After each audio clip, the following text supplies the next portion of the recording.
Here we have Fernando. In the very beginning of the game, we see this guy weeping because he wants to go home to see his wife and kid. Well, right away, I'm like, why is this backstory in here? Are they just trying to get a cheap emotional response from me? How does this add to the story at all? Do they want me to be like, oh my god, isn't that sad he has a wife and a kid, and he hasn't seen them in such a long time, and he's sad, oh my god, this poor guy. I mean, what the fuck? All throughout the game, this guy complains and whines and bitches, and it's really fucking annoying. We have a new problem. We? We need to get out of here. I'm working on it. Work faster. These pelicans nearly on board and the power's still out. Don't let them get me. Flight control override. Do it. Autopilot engaged. Wait, what? Are you kidding me? Why would we go down there? The Banished plan to wipe us out. All of us. And what? You think we can stop them on our own? How close? We're unarmed, and you're asking me how close? Well, hurry. I can see them. Brutes. The little things. All waiting. Don't let them get me, please. Chief, have you found what you're looking for? Not yet. Do you even know what this conservatory thing is? Not yet. Exciting, isn't it? Exciting? Of course. No, this is not exciting. This is dangerous. No. You! I can't stand this! Who you are? Breathe. No! You don't get to tell me what to do. You don't get to tell me anything. Are you even listening? This isn't fun to listen to. His whining does not add to the story. So why is any of this shit in a Halo game? They want the character to seem more authentic, but it's way too forced. And the fact that they took this character in this direction, I mean, this is not what Halo should be about at all. This attempt at humanizing characters to make them seem more relatable just comes across as really lazy. And it's really a trend that the big budget studios have been following recently, and this trend, it just comes across as really lazy and something that's done just by really uncreative people. But let's see, what else? Well, his character model is extremely generic. I mean, looking at this character, like, there's nothing really interesting about him. His beard and haircut, I don't know, it's just so cookie cutter and lame. There's not really anything cool about him. Nothing really stands out. I guess the one thing about him is he doesn't wear a helmet or any headgear, except for in one scene for about 3 seconds, and I wasn't sure if that scene was supposed to be for, like, comedy or something, but, and well, I'm a huge fan of Halo, and when I'm playing this, and I see this guy without a helmet, it really just takes me out of the immersion. It makes me think that the writers don't take the Halo universe seriously at all, and their focus is on the completely wrong things.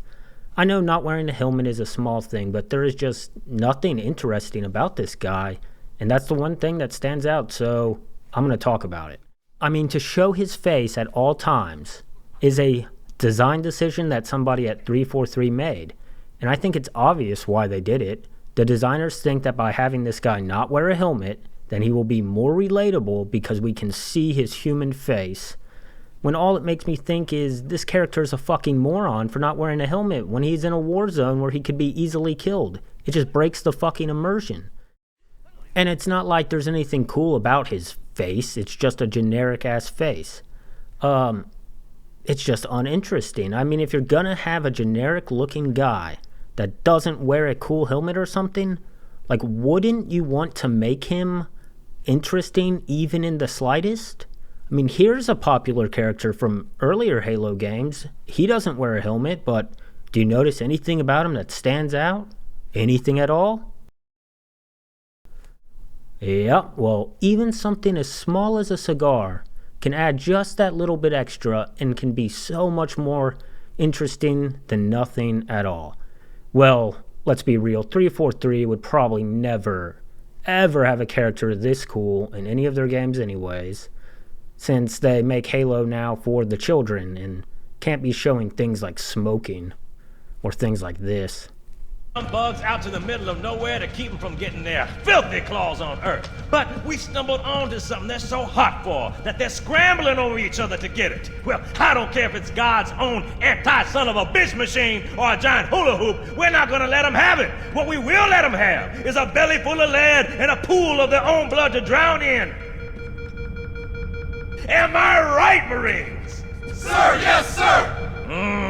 Damn right I am. Now move it out. Double time. Yeah, imagine if little Johnny's mom came into his room and saw something this cool. There's no way little Johnny's mom would buy him the battle pass if she saw that.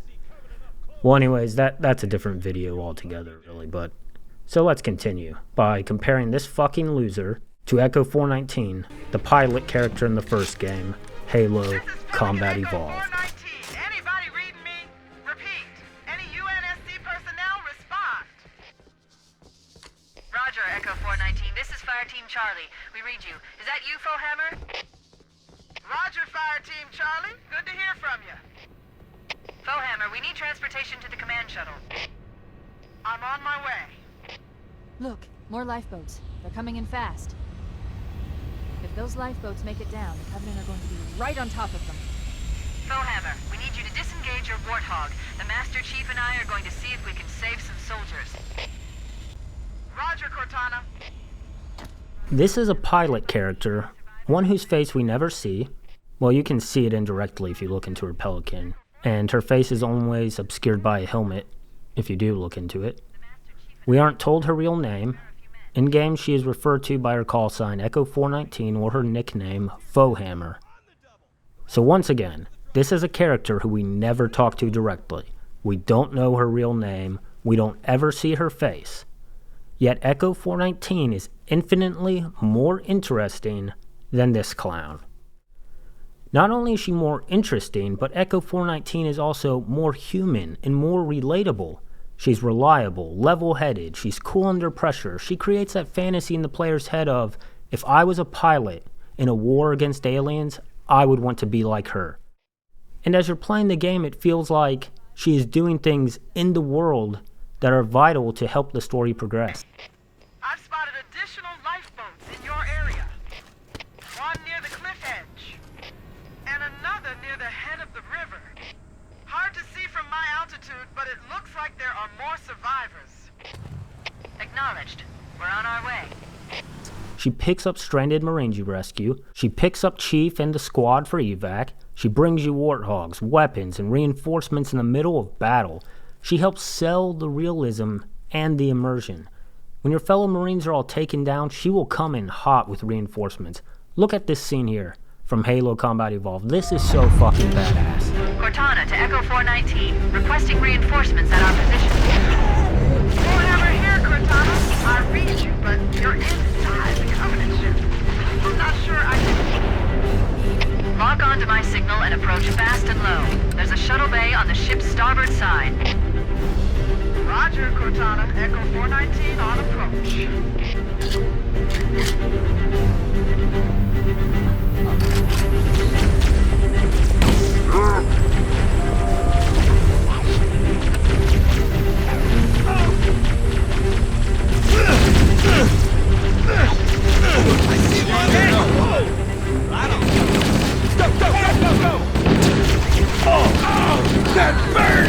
Damn it!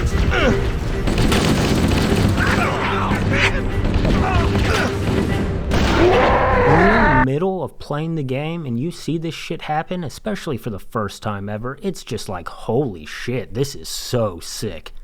Which, this only happens, by the way, if you're playing solo single player and all your Marines die. Roger, Cortana. Echo 419 on approach.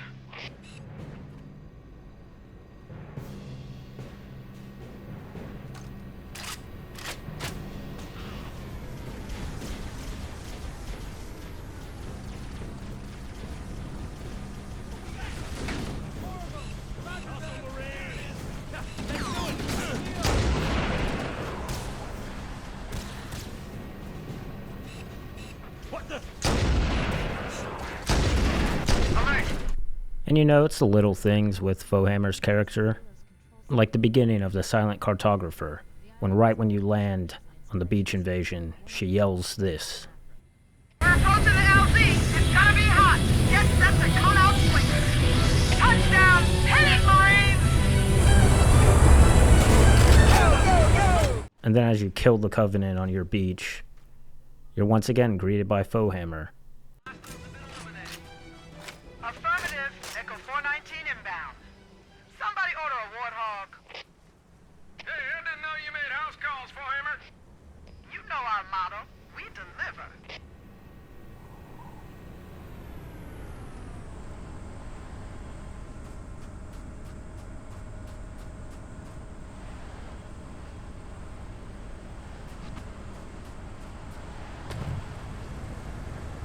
Let's roll!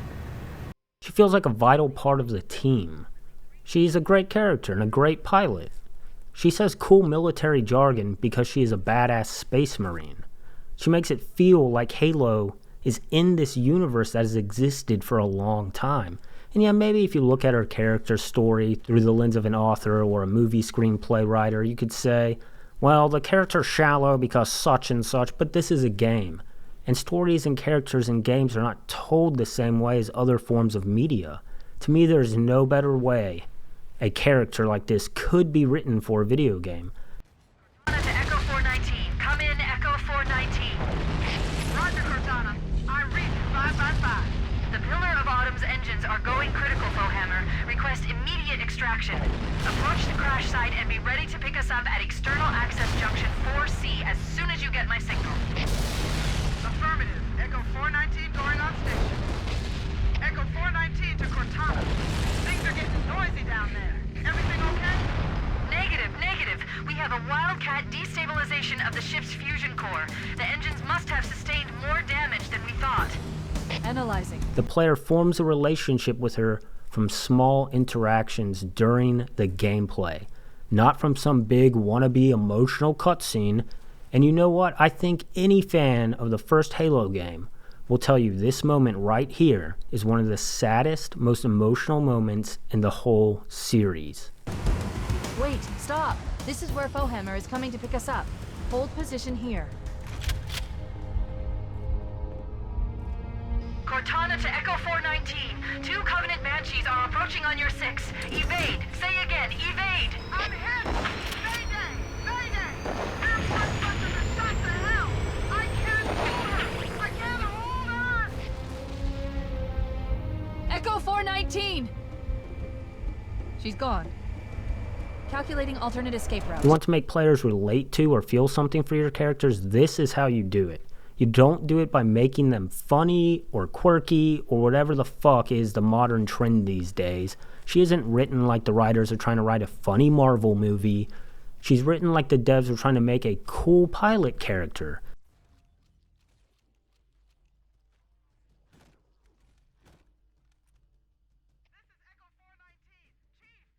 And her character isn't perfect.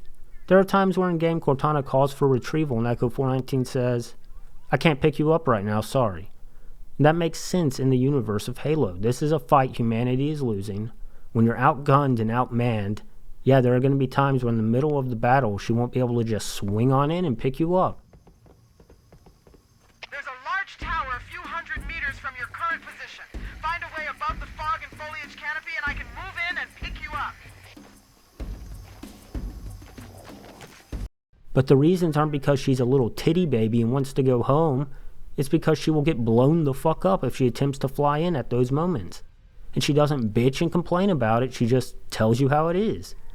And little moments like that help sell the world and make her much more relatable on an emotional level than this guy throwing a tantrum, whining and complaining. I mean, his story is just so obvious. It's just so lame. You can see what they're trying to go for with him from the start. There's no mystery. There's no fun. He might as well just be a giant list of fucking checkboxes. I think that great storytelling in games now and in the future should rely on crafting characters that are grounded in the game world that naturally elicit emotions from the players. And I want to emphasize the word players here.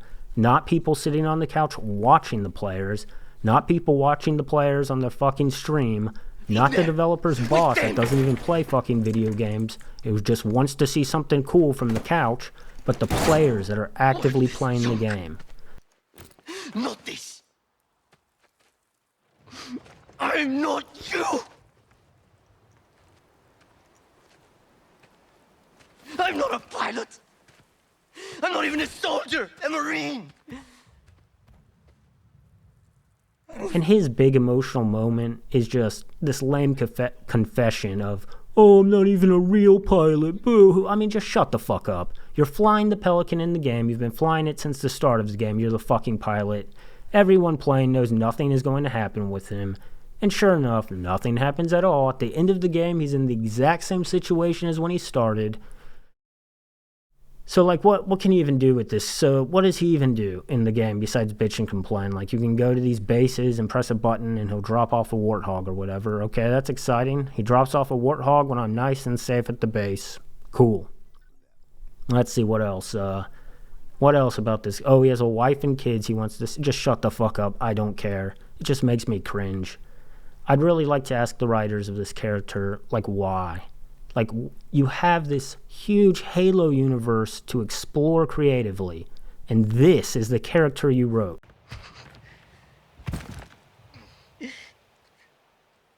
You should leave me here with the rest of the carpets.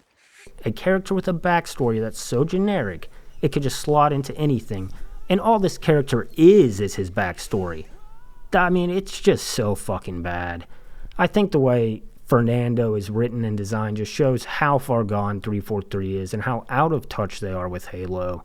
Instead of crafting a creative, awesome story with characters that are grounded in that story, they instead craft these characters that rely on cheap emotional tricks to evoke feeling from the players. While Foe Hammer, from the original game, is not the greatest character ever, she is a solid one that is grounded in the world, and she adds a lot of immersion. Her death at the end of the game carries a lot of weight, and even if you aren't a fan of Foe Hammer, at the very least, she won't annoy the fuck out of you when you're in the middle of playing the game. This has been Consternation Evolved. Thanks for watching. Chief, I've lost your signal.